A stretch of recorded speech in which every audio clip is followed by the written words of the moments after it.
i el farem anant a la Garrotxa, novament, ja a Sant Sepulcre de Palera, una església templera. Era un monestir que estava afiliat a Santa Maria la Grassa, consagrada com a església l'any 1085 per en Berenguer Boifet, bisbe de Girona, amb l'assistència de l'arquebisbe de Narbona, que era un personatge potent, era un personatge molt important, i dels bisbes Gotafredo de Magalona i Bertran de Barcelona. Com veieu, la consagració es va fer, podríem dir, per tot lo alto. Una imatge d'aquesta església antiga, ja molt vella, de com estava. El recinte del monestir estava emmurallat i encara se'n conserven algunes restes, i l'església de 3 naus i 3 absis, com heu vist a la foto aquesta en blanc i negre, té la nau central coberta amb volta de mig punt i les laterals amb un quart de cercle, solució que és molt utilitzada en tot el Pirineu. Aquí veieu la planta de l'església, en 3 naus, una planta basilical, el seu claustre, la part que està en punts discontinus és la part que s'ha fet malbé, que no existeix, el que està en negre és el que encara es conserva, i aquí teniu la secció longitudinal i la transversal. Fixeu-vos en aquesta part d'aquí, que és com un afegit que es fa a la porta de l'església, que seria aquesta part que tenim aquí. Això és posterior. Presenta aquest atri a la façana, que és aquest afegit que hem vist, que agafa l'amplada de les 3 naus i que està cobert amb voltes a diferent alçada de les naus, o sigui, és més baix que la pròpia nau. Aquest cos sabem segur que va ser posterior, ja que el campanar d'espadanya que té l'església està posat al damunt de la paret que limita l'església, pròpiament dita, amb aquesta ampliació que es va fer posteriorment. Aquí veieu el campanar d'espadanya, la part del darrere de l'església, la capçalera, amb els seus absis. Els pilars són rectangulars i tenen tots ells un basament. L'escultura no n'hi ha, o sigui, no tenim escultura, i és una església de gran simplicitat en totes les seves línies. I a l'absis, al costat de l'Evangeli, hi ha l'altar del Sant Sepulcre amb unes figures de mida natural amb actitud de guardar-lo o de vetllar-lo, no? A l'altar major es venera Sant Domingo, el qual fa que sigui també molt conegut amb aquest nom, Sant Domingo de Palera. Del monestir n'ha desaparegut bona part, quedant dels claustres sols algun capitell, molt borrós i trossos de columnes entre les runes. Està bastant fet malbé. En la part encara en peu es conserva una petita finestra romànica amb una columneta. I al costat d'aquesta església tenim una altra, Santa Maria de Palera, també a la Garrotxa, molt a prop de l'anterior. És una església d'una nau amb un campanar al damunt de la porta i conserva al llarg de la façana una muralla. Aquí veieu una imatge també antiga de Santa Maria de Palera amb aquesta part de muralla que conserva al costat de la porta i del campanar. I una imatge més moderna, més actual. I ens anem a la comarca de l'Alt Penedès, a Sant Miquel d'Olèrdola. Sant Miquel d'Olèrdola és tot un recinte arqueològic amb el qual hi ha aquesta església que veieu aquí, de Sant Miquel, però també trobem altres construccions, fins i tot anteriors a l'edat mitjana. Aquí esteu veient diferents imatges de l'església de Sant Miquel, que està a la part més alta de la muntanya, és tot un espai visitable.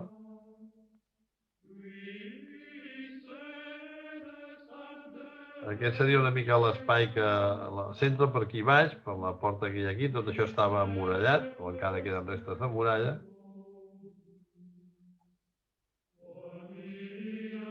I, de fet, això ve de l'època dels romans, ja, aquestes construccions que hi ha aquí, dels anys 80 al 72 abans de Crist, van construir una fortificació en aquesta muntanya de Sant Miquel, amb el marc d'unes guerres que hi van haver, conegudes com les guerres de Sertori, i van excavar una gran cisterna de 350 metres cúbics de capacitat, que és la que veieu aquí a la imatge. Això és obra dels romans. Al fons veieu l'església de Sant Miquel.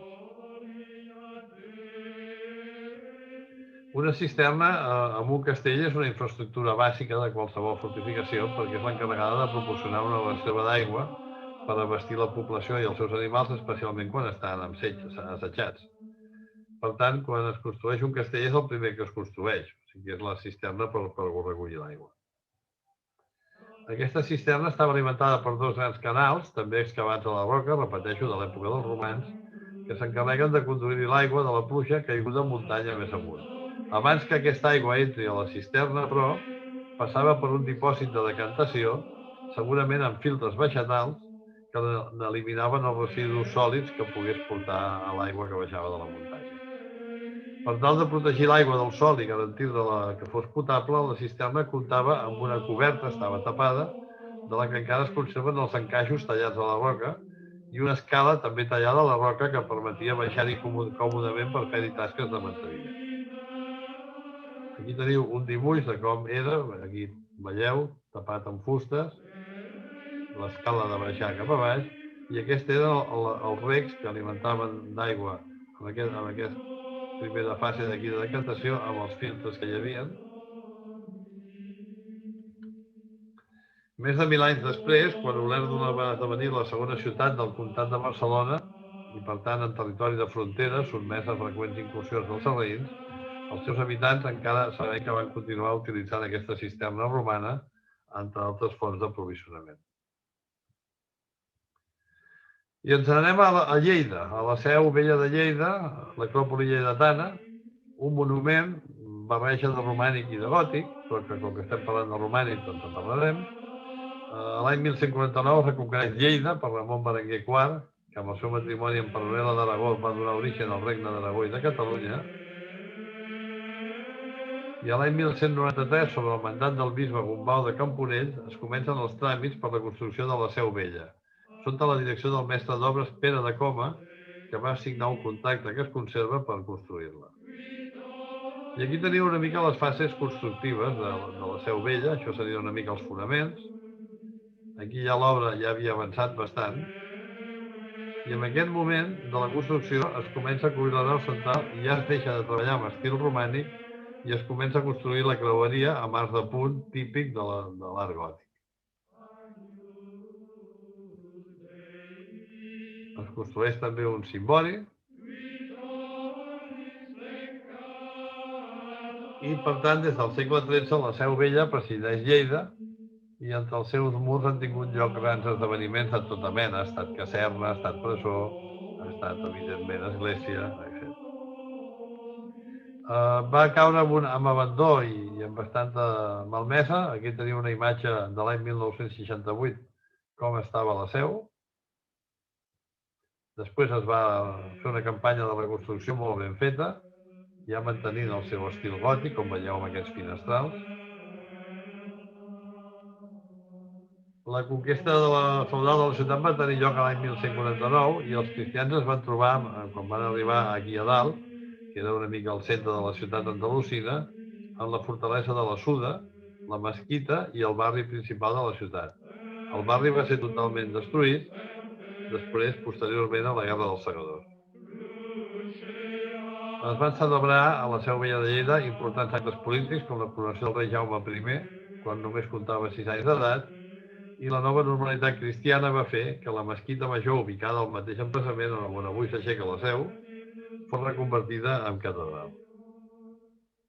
La primera pedra es va col·locar el 22 de juliol del 1203 davant la presència del bisbe Gombau de Camporrells, el rei Pere el Catòlic i el comte Armengol VIII d'Urgell.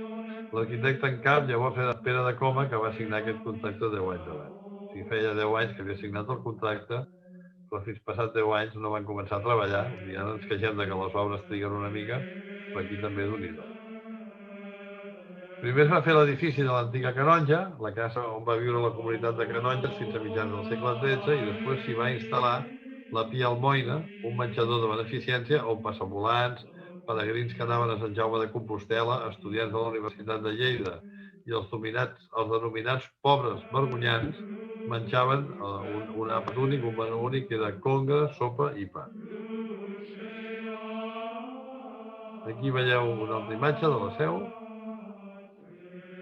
Sovint s'ha definit com una catedral romànica de monumentalitat gòtica. És una manera de dir-ho, arran de la persistència de les formes de l'art romànic fins al segle XIII, tot i que davant de les dificultats de catalogar aquest monument, darrerament s'ha adoptat més per definir-lo com un dels exemples més representatius de l'arquitectura catalana del segle XIII, sense entrar en si és romànic o és gòtic, perquè té una mica de tot, repeteixo. Es tracta d'un edifici bàsicament romànic de finals del segle XII. La planta de l'església és una planta de tradició romànica. Curiosament, el claustre està situat a la banda oest, o sigui, no està en un costat. Hi ha una capçalera amb 5 capelles, amb absis, com el romànic, que estan enganxades al transsepte. I una de les capelles va desaparèixer, que és aquesta que hi ha aquí, va desaparèixer per l'explosió d'un polvorí que hi havia molt a prop durant la Guerra del Francès, que això es va convertir en una caserna. Un edifici de planta basilical en forma de creu llatina, formada per la intersecció d'un braç llarg que va des dels peus a la capçalera amb un altre de més curt, que és el transsepte, i que dividida en 3 naus amb un creuer molt desenvolupat, i a la capçalera 4 absis flanquejant el principal, dels quals ara un ja no hi és, com podeu veure aquí també. Aquest absis d'aquí aquí ja no hi és, ja ha desaparegut.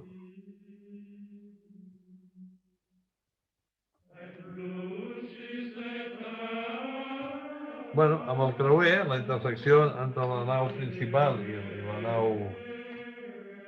nau central i la nau transversal s'aixeca un imponent cimbori, una torre que contribueix a donar llum a l'edifici i també a ventilar-lo. Els capitells de la capçalera i els que rematen els pilars de les naus estan farcits de temes zoomòrfics, vegetals i historiats i van ser elaborats per tallers de la zona, però també per equips de picapedrers arribats al Rosselló, que eren molt famosos els picapedrers del Rosselló, i del nord d'Itàlia. O sigui, el que en podríem dir la globalització romànica. Una imatge de la capçalera, la nau central i una portalada romànica que dona al claustre, que és un típic exponent del romànic del que es coneix com el romànic de l'Escola de Lleida, que són totes aquestes portalades amb molta decoració vegetal, com podeu veure en aquesta imatge. I aquesta és l'entrada a la Seu Vella, també d'estil romànic. Aquí teniu un detall de la decoració de les voltes. I tenim una altra porta, també de la Seu, també d'estil romànic, la de l'Anunciata, que està situada al braç del creuer, amb una concessió arquitectònica al món musulmà a cada costat, que són aquests arcs pulmolats.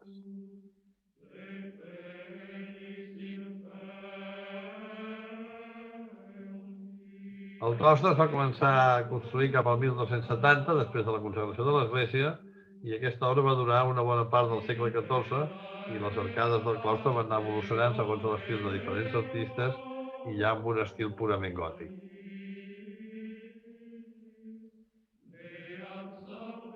Aquí un detall d'un capitell. Els pilars en columnes i els arcs doblats, que són 2 arcs superposats, dues columnes.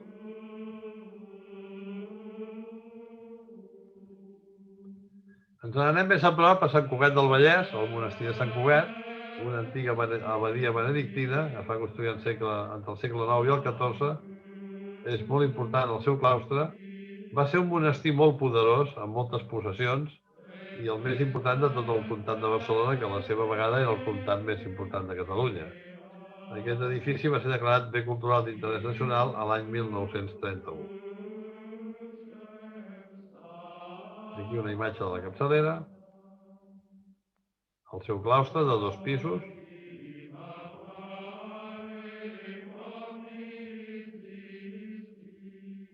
Detall d'uns capitells, historiats. I una cosa curiosa que trobem en aquest claustre, que és aquesta inscripció que veieu aquí a la dreta i aquesta figura, que és l'autorretrat d'Arnau Cadell, que és el que ho sabem perquè ho posa aquí, que va ser l'escultor dels capitells, i és una dada molt important perquè normalment amb el romànic els escultors i els pintors bàsicament eren tots anònims. En aquest cas, l'Arnau Cadell va voler tenir el seu moment de glòria. I aquí a Barcelona teniu també una església romànica molt important, Sant Pau del Camp. Va ser un monestir benedictí, es troba al barri del Raval, probablement va ser fundat al segle X i la seva església romànica és la més antiga que es conserva a la ciutat de Barcelona i el seu petit claustre, amb arcs polilobulats, ara els veureu, és únic dins de l'arquitectura del romànic europeu, no del romànic català, sinó del romànic europeu.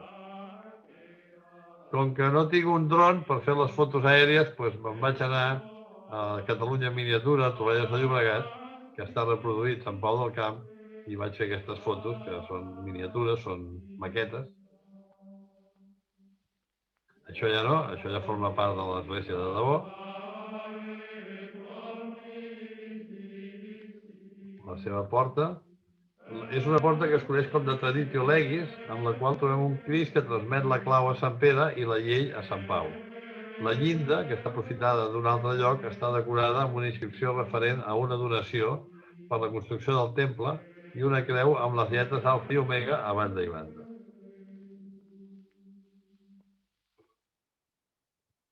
Aquí teniu la imatge del Crist que dona el llibre i les claus.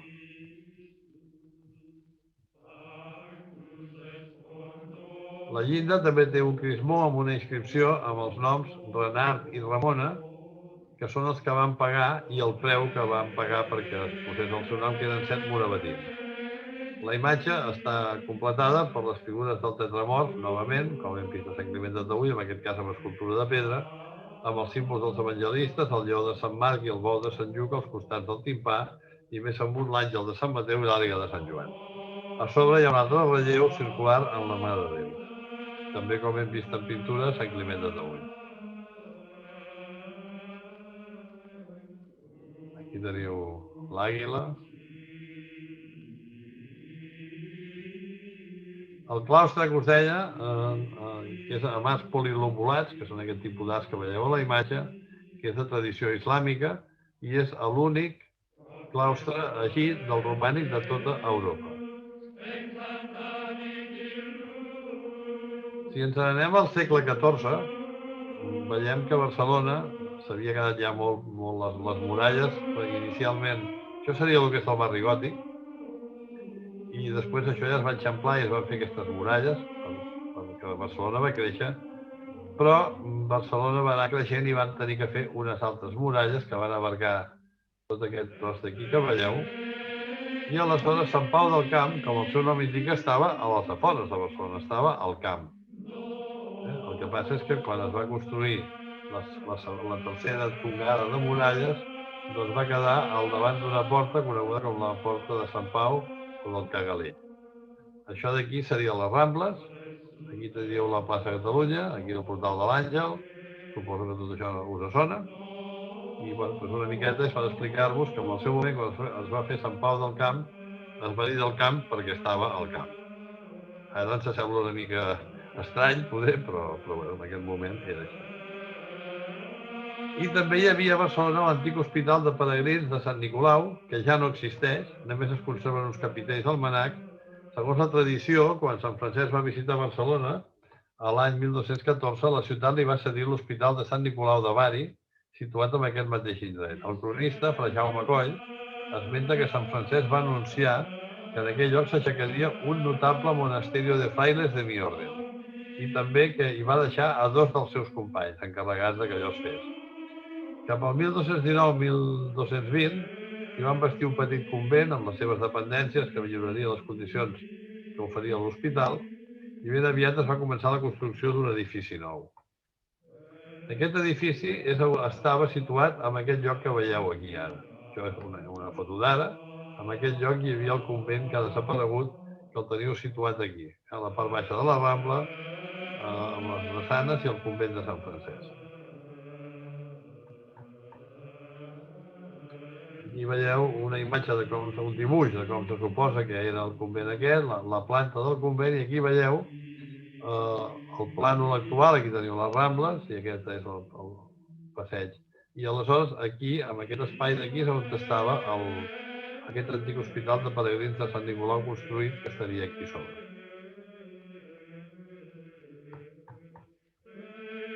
Tenim constància que a partir de l'any 1236 la comunitat va començar a rebre donacions destinades a les obres de la nova construcció i l'església es devia d'aixecar en 2 etapes, aprofitant en la segona les estructures de l'edifici anterior. Devia tenir l'estructura habitual de les esglésies de l'orde, una nau única amb arcs que separen els trams, amb contraforts interiors que s'aprofitaven per fer les capelles laterals.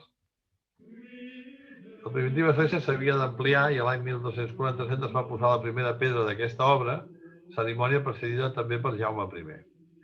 Tenim constància de l'evolució de les obres i de la donació de terrenys per ampliar aquest convent. La conservació de l'edifici es va fer l'any 1297 amb l'assistència de Sant Lluís de Tolosa i en els anys i segles següents es van anar condicionant les capelles laterals amb la seva decoració i monuments funeraris diferents.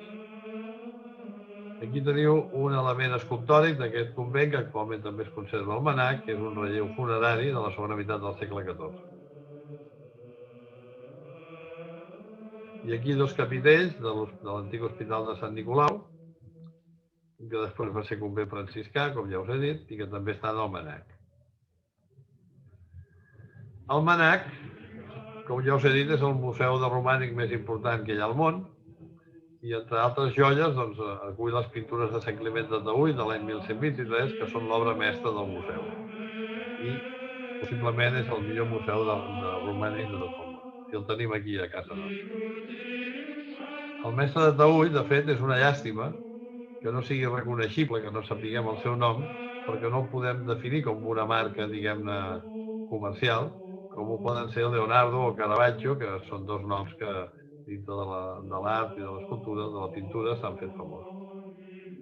El mateix es pot dir d'altres peces extraordinàries que hi ha al Mnac, com els apòstols d'Àger, Tadeu i Jaume, la Majestat Batlló, la Mare de Déu de Ger, o la vida de Sant Nicolau, que reflecteix una de les escenes més terribles i dures del museu, que ara el veureu. Aquest és un conjunt de 4 plafons amb pintures murals, procedeix de la decoració de la mural de la paret de l'església parroquial de Sant Fructuós de Vierge, a Osca, i com podeu veure, doncs, hi ha escenes molt cruels, com aquesta, amb la que estan bullint i cremant una persona, una criatura. Aquesta altra d'aquí, amb la que una dona enxampa el seu marit amb un altre al llit i ja va amb una destral per tallar-li el coll o no sé què. Bueno, és igual, és una miqueta doncs, aquests dibuixos que tenim. I també a la secció de romànic del Mnac tenim aquests capitells de l'Hospital de Sant Nicolau, el de l'esquerra de la vostra pantalla, i un altre capitell de tipus andalusí de l'època califal. També trobem aquest baldaquí de tosses. Els baldaquins eren unes peces de roba o de fusta, en aquest cas de fusta, que es col·locaven damunt dels altars. I aquest altre baldaquí de Tavèrnoles, a l'Alt Urgell, monestir que vam veure la setmana passada, fa 2 setmanes. I aquest doble capitell amb escenes de la Nativitat que no se sap d'on estava. També tenim aquest frontal d'altar de Santa Maria de Gia, a l'Alta Ribagorça. La Majestat Batlló, també molt famosa. I tenim un altre museu molt important de romànic a Barcelona, a les Rambles, que és el Museu Frederic Marès. També us recomano molt la seva visita. Frederic Marès era un col·leccionista que va omplir el museu a base de comprar, a vegades, no sé si de manera molt acadèmica, però deixem-ho córrer, tota mena de peces. Per exemple, això que veieu aquí a l'esquerra és una església sencera de Castella, que la va comprar i està aquí dintre del museu muntada tota sencera, l'església sencera. Hi ha aquest Crist de talla de fusta i tenim aquesta imatge, aquesta escultura de Sant Pere, que això prové del monestir de Sant Pere de Rodes. Això és del mestre de Pedret. I bueno, si algú de vosaltres vol fer com el Frederic Marès i vol començar-se la seva col·lecció de romànic català, doncs, fa un temps enrere hi havia una subhasta d'una talla del segle XII amb un preu de sortida de 20.000 euros. Doncs, bueno, qüestió de començar la col·lecció. I si anem tirant al sud, ja sabeu que com més al sud menys romànic trobem, però d'un-i-do, perquè l'Assumpció de Gandesa a la Terra Alta és una església amb una portalada magnífica, amb uns capitells molt treballats i molt macos.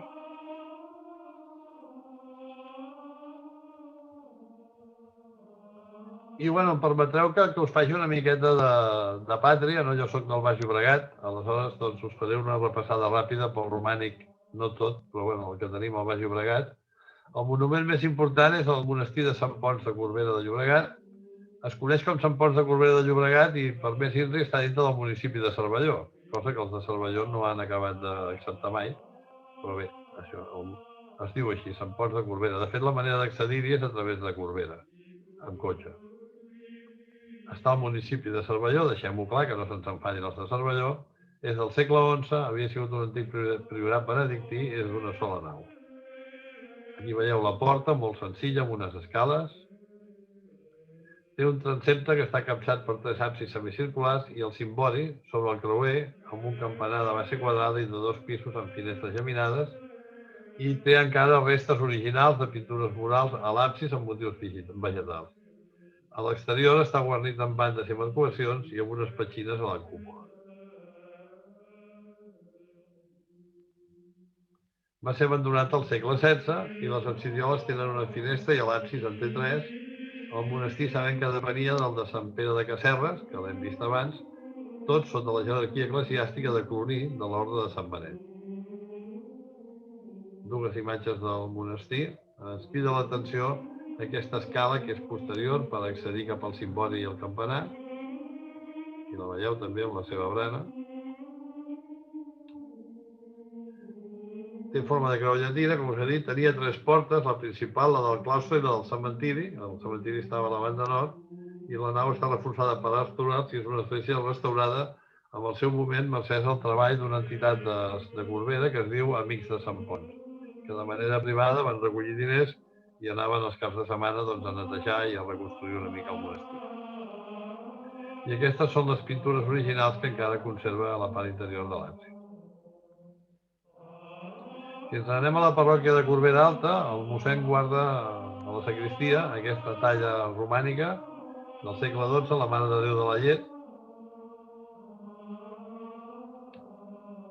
A Martorell tenim l'església de Santa Margarida. Quan aneu per l'autopista, just abans d'arribar al peatge de Martorell, si mireu a la dreta, una mica avall, la veureu.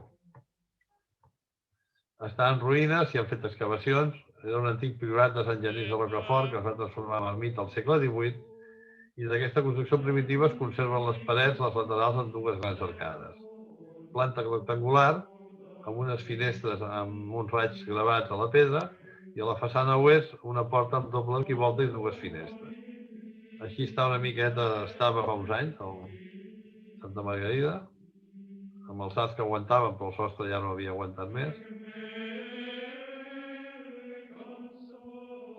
I després a la part de dalt tenim Sant Genís de Rocafort, al municipi també de Martorell. Amb aquesta església ara s'ha acabat just ara fa una setmana o 2 una campanya d'excavació al seu voltant. S'havien fet 2 campanyes, aquesta va fer la segona allà. El castell de Sant Jaume, també a Martorell, un castell que està situat a dalt d'un cim i que permet controlar tot el pas del delta del Llobregat, del riu Llobregat, com podeu veure des d'aquí. Ara controla l'autopista, però bueno. Si ens anem a Cornellà, tenim 2 capitells romànics que estan a les portes de l'Ajuntament. Són del segle X i estan situats a l'esquerra i a la dreta de l'entrada de l'Ajuntament de Cornellà. Són capitells de tipus corinti. I a Viladecans tenim aquesta torre, la Torre Roja, que també és medieval. Originàriament s'anomenava Torre Burgesa perquè era on es controlava la quadra burgesa, que era un territori sota la jurisdicció del castell de l'Empronyà, que està una mica més amunt, i el seu nom ve del color vermell característic de les roques d'aquest territori de l'Empronyà amb les que està construïda. Tenia una doble funció, era una talalla i una torre de defensa, o sigui, vigilància i defensa, tot això era territori de frontera. La torre és de planta quadrada amb 4 pisos i és del segle XIII. A Torrelles de Llobregat tenim unes maquetes, hi ha un forn que es diu el Fornaret. Hi havia un senyor que en el seu moment em va deixar entrar a fer fotos perquè feien maquetes d'esglésies romàniques. En tenia moltes i molt maques i molt ben fetes. I després tenim també Catalunya en miniatura, que ja he vist que també hi ha moltes esglésies romàniques, com la de Sant Pau del Camp, fetes amb maquetes. I a banda d'això, el campanar de l'església de Torrelles també té restes romàniques. Santa Coloma de Cervelló, un poble proper a Sant Boi, Tenim a dalt d'un cim, que és el cim del Montpedrós, conegut popularment com Sant Antoni, perquè a dalt hi ha una ermita que no és romànica, que es diu Sant Antoni, però el cim es diu Montpedrós. Hi havia hagut un castell, el Castellnou de Cervelló, del qual queden aquestes restes, aquest mur que estava fet amb tècnica de l'opus spicatum. I l'església parroquial de Santa Coloma, que conserva encara els carreus d'un romànic tardà de finals del segle XII o primers del XIII i una finestra en forma de creu. El 1026, el cartulari de Sant Cugat es cita l'altar de Santa Coloma dins del terme de Montpedrós, que és la muntanya aquesta on hi ha el castell que us he dit abans, i l'any 1089 l'església està ja documentada com a parròquia dedicada a Santa Maria i a Santa Coloma.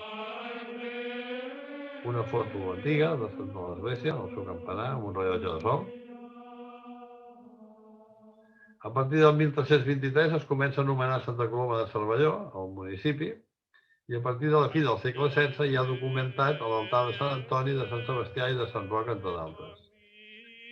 I en un altre lloc, que és dintre del terme de Santa Coloma, però amb personalitat pròpia, com és la Colònia Güell, que segur que la coneixeu per la cripta del Gaudí, tenim aquesta torre medieval, la Torre Salvana, que està afegida en un edifici a la qual en el seu moment es van fer perfectes desgràcies perquè li van afegir aquesta corona ridícula, que no té res a veure amb el romànic, però que li van posar i es van quedar tan amples. Està en estat d'abandó, el sostre s'ha ensorrat tot de la casa, de l'edificació. Està documentada la torre a l'any 992, d'estil romànic amb modificacions gòtiques, i està catalogada com un bé d'interès cultural des del 8 de novembre del 1988, tot i que, com us he dit, s'està ensorrant perquè no s'hi fa res. El que sí que s'hi fan són pintures i grafitis. I el romànic del meu poble, de Sant Boi de Llobregat, doncs tenim la Torre de Benviure, que està edificada damunt d'un assentament d'època ibèrica, amb un antic encreuament de camins, el camí ral, que podria tenir el seu origen al segle X, però no hi ha cap document que en parli fins a l'any 1048, i es coneix com la Quadra de Benviure. Formava part d'un conjunt fortificat més gran, on hi havia també una capella dedicada a Sant Miquel. Aquí teniu una foto molt antiga de com era la torre aquesta, ha estat restaurada, actualment és un centre cultural on s'hi fan representacions, i el primer diumenge de cada mes, dedicat especialment a la gent més petita, hi ha un cavaller medieval, el Roc de Benviure, que juntament amb la seva estimada s'edifiquen una representació aquí a la torre aquesta. I després també tenim la façana lateral de l'església parroquial de Sant Baldiri, que havia estat una antiga església romànica, amb unes excavacions que es van fer l'any 1984 en aquest carrer. Es va posar al descobert aquesta part de les arcades de l'antiga església romànica i també un edifici que els romans feien servir com a dipòsit d'aigua al cel obert. A l'edat mitjana aquest dipòsit es va convertir en església parroquial. I per què aquest canvi tan espectacular? Pues perquè els edificis romans eren molt sòlids, estaven molt ben fets, i per fer-hi una església va ser suficient amb aixecar uns metres les parets i afegir-hi un sostre amb bigues de fusta. Aquesta església va estar en aquest mateix indret fins al segle XVIII, quan es va construir l'actual església barroca de Sant Baldiri, i aleshores l'antiga església es va enderrocar i es va convertir en un cementiri, i posteriorment en un carrer a mitjans del segle XIX.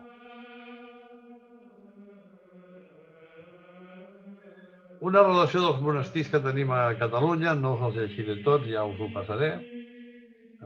Tenim el segle amb el que es construeixen, a l'any, de quina ordre són, la majoria, com podeu veure, són benedictins, però també al principi, després a mesura que avança el temps, són agustinians, després també tenim edificis militars, després de l'ordre del Cister, i finalment, novament, també tenim monestirs benedictins posteriorment.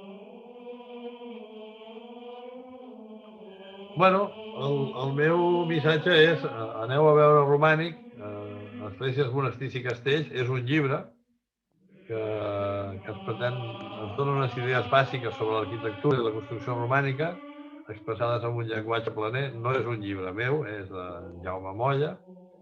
Es parla de la unitat i al mateix temps de la diversitat de l'art romànic, de la importància del seu espai interior i de l'exterior que envolta i de la construcció dels edificis, dels seus materials, les tècniques de col·locació. Té un conjunt d'esquemes i de croquis que ha fet el propi autor, que ens ajuden a explicar la composició i com funcionaven. i es completa amb uns apartats sobre els edificis monacals i l'arquitectura civil i militar, i després una breu bibliografia per aquells que vulgueu aprofundir més en el tema. És un llibre que el podeu trobar per internet i em sembla que val 14 euros. En definitiva, l'art romànic català neix alhora que el país es configura i es posen els fonaments d'una nació. Podem dir que els fonaments de les esglésies romàniques són els fonaments de Catalunya. Per tant, una afirmació que no admet discussió: Catalunya té el millor art romànic del món. Sens dubte, el patrimoni romànic català constitueix en el seu conjunt un dels més rics i bells d'Europa. Us passaré una relació de pàgines web on podeu trobar informació sobre romànic català i de fora de Catalunya. Aquí les teniu, però no cal que en prengueu nota, ja us ho passarem. I fins aquí aquest curs. Moltes gràcies per haver-hi estat, per estimar el romànic, i bueno, si voleu que comentem alguna cosa, jo ara trec la presentació. Recordo una vegada més que em podeu trobar a les xarxes socials, a aquesta adreça de correu, i també al canal de YouTube de Romànica a la Motxilla.